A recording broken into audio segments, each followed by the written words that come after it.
right, so let's take a look at this Stinger. That's a beautiful little 3D model. Actually, not so little, quite a lot of details on the inside.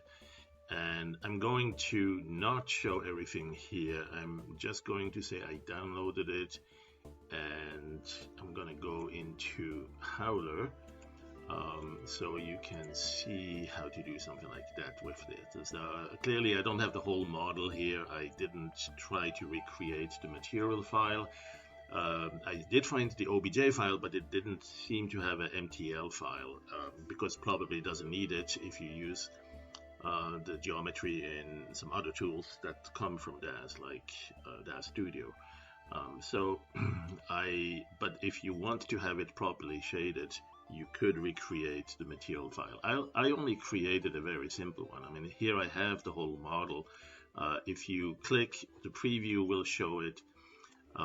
If you have a material file, I created this one, it didn't exist. So you can easily create a very default material. This one I call default, right? So new material definition. These parameters, I'll get into those at some point. I just think the diffuse factor is interesting. That will also give you a little bit of a color if you want. Let's say if you reduce it to a little bit less on the red, a little bit more on the green, and especially the blue, you might get a little bit of a teal color. And then there's a specular also, and maybe if you give it even more on that, and a little bit more on this, and a little bit less on that, you'll get a nice little metallic shade there. But I think it's also a matter of the diffuse level or the specular highlight. This also will affect how metallic or plastic or marble surface it looks like, right? And I did comment out this thing. That's another thing you can do, is to map some of the images, and it's really well organized. Every material has its file, but in the OBJ file, it didn't make a reference to any. So I call it stinger.mtl for the material library, and then I say, let's just use this one. That's this one here, the new material. So with that, every item that's in here will use the same, and there may be some other materials. Control F for use material. Let's see, and I just replaced them all with default. There's actually only one right here, right? But you could have, I think if you look for G for group, you might find different groups. There it is, group of nose, left door, right gear, and so on. So you could then start associating these with materials that you have in that same material library file, but instead of being material called default, you make it the name of the part. And so you see lumina, out dark, you have all these different textures there. Great material to work with if you want to actually use it this way. But see, I'm not going to go on the inside, so I'm not going to see the heads-up display and the cockpit dashboard and all that stuff. All I want is to see it from the outside. So, but I probably benefit from having at least this initial material with the default. If you double-click the OBJ file, it may use it or ignore it. I'm not exactly sure here. But what we'll do is, so I have the 3D viewer. I have also another one here. That one is called 3D Builder. That's a free app from the Microsoft Store also. So it's from Microsoft, I believe. And if you load the object and you go into that folder, now you have that object loading in here, and it says it's looking for a material file. Okay, let's go grab that, proceed, and yep, that's the one, stinger.mtl. So that's nice. It's actually asking you, helping you to find them in case it's actually changed location or names or whatnot. And so this one here seems to use some of the material. I'm not really sure yet. Anyway, if you go with this, one thing it also does is it checks it for consistency. Is it watertight? Can it be printed? And so that's actually going to show in the lower right corner, showing one or more objects are invalidly defined, right? And so if you click this, you could have it fixed so that it's actually ready for 3D printing too. I'm not going to go that route though. I'm just going to go and load it into Howler. So let me go and store this current image here. We'll do a whole tutorial on these highlights and flares and the laser gun and that sort of thing. And I don't know if that's supposed to be a laser gun. Maybe it's supposed to be a regular 50mm Canon. So I'm going to go erase this. Actually, let's switch the colors to white and simply go to the render and render geometry. That's where our OBJ loader is. And who knows, maybe in the future we'll be able to load some others. So right now I think I still have that model. Yep, there it is.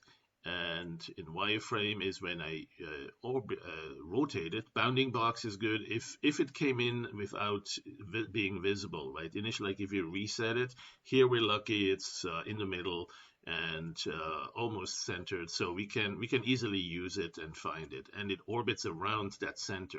That's not going to happen all the time. Sometimes there's some parts over here, some parts over there, and you look in the middle of that bounding box and there's just nothing until you rotate it, and sometimes you have to move it around until you see it. So be prepared to look around. Use this one here for the orbit rotation mode. This button here for moving and moving in. The camera can move in, right, this way. But you can also zoom in. There's a zoom option. One other thing I wanted to show is that you can change the brightness of the lights. There are two lights here, and you can set the colors. Let's say we have one that's kind of a greenish tint perhaps, but you want them brighter, you can increase it right here. And then you see how it's increasing the brightness there. So in fact, let me go with the right button. You can move it around a little bit. Oh wait, I'm in move mode, so that's the left button. Move it sideways, and also in and out will bring the camera into the scene.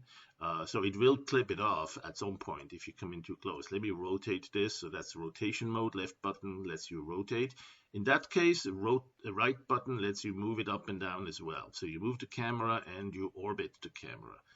And you also have some heading rotations here, some other controls. Sometimes you want to tilt it and orbit it a little bit. And that's really interesting if you want a couple of shots like this. You have this one, maybe it's a little bit too bright. Let's bring it down a little bit. You notice it goes into a low resolution mode until you let go. And then it's the anti-aliased higher resolution render. And let's say we want the lights over here, maybe like this, right? So let's say we want one screenshot like this. We create an animated brush. There's just one frame in it there right now. Actually, no, I had done something similar before, so we have two. But the point is that you can now rotate this a little bit and add to the brush and just grab snapshots that way. Right, so you have a whole bunch of different orientations. Also, moving it around is not going to change much as long as it's visible. If it's clipped off, it will be a partial view in the snapshot. But here you have, maybe if you want to make it a little bit farther away, take a snapshot, or maybe a little bit closer.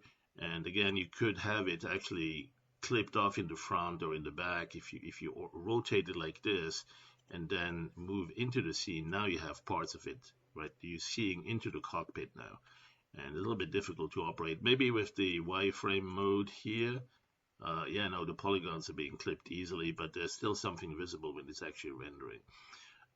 So anyway, better to use it from the outside. And so let's take one more snapshot and done. Okay, and it actually stores the whole thing right there into an animated brush. You can see the film strip, and so you have a whole sequence of snapshots that are there. Those you can also easily take into a single animation or single images. For example, once you have a brush like this, you can use the fill tool. Let's go to the fill tool like this, and you can use the image fill and the shortcuts S, but of course right now it's filling it in the fill mode is not the brush, so we have to do the fill settings, and instead of the plain color, which is what it's doing here, we need to go to pattern fill, right? So now when you click here, it's filling, it's replicating it though, it's tiling it, and sometimes that's perfect, that's exactly what you want. Sometimes you need to do this a little bit differently, and also as you fill it, you may want to actually have a different one of these images. So how do you do that? Well, one thing you could do is create an animation and then render with the brush keyframer. Right? So create an animation big enough to hold any of these captured images, maybe just about 10 or 12 frames. I don't remember how many I have here, but we have 12 frames here, and now I'm going to go with the animation menu into the brush keyframer. So with the brush keyframer, as you scroll through this, it will pick the different views, the different frames from that brush, right? And you can keyframe it in position and additional rotations. Let's say you want it a little bit bigger. Let's say you want it at a different angle. It's not a 3D object anymore, right? It's a 2D rotation now along this vertical axis straight into it. And you can change the opacity. But typically you'd use this more for simply extracting each of the frames. Right? And in fact, I have too many. I think I have about 6 frames here, so you can see it going through it twice there with a few left. But that's okay. What I'm going to do is simply render that. No need to keyframe or anything like that. So now I have each of these frame images rendered. And I don't need them twice. I can keep this one all the way to here, and then here. This one is the same as this. So from here to the end, I'm going to delete those. Do a selection from here to the end, right click and delete block. Right, so now you have individual frames, and you can do, who knows what you want to do with that, right? So you can quite easily snapshot this, have a screenshot here. Let's go minimize this brush so you have it down here. You can go to this one, snapshot this. You can go to this one, snapshot that. Each of those can be captured, and of course the animation itself too. So you could go with something like this here, store animation to disk or in memory. Disk is fast if you have an SSD, it's a quick memory dump. And so with that, you have a snapshot, you can work with that. And the sky is the limit, until they shoot you down. All right, have fun, and we'll see you next time.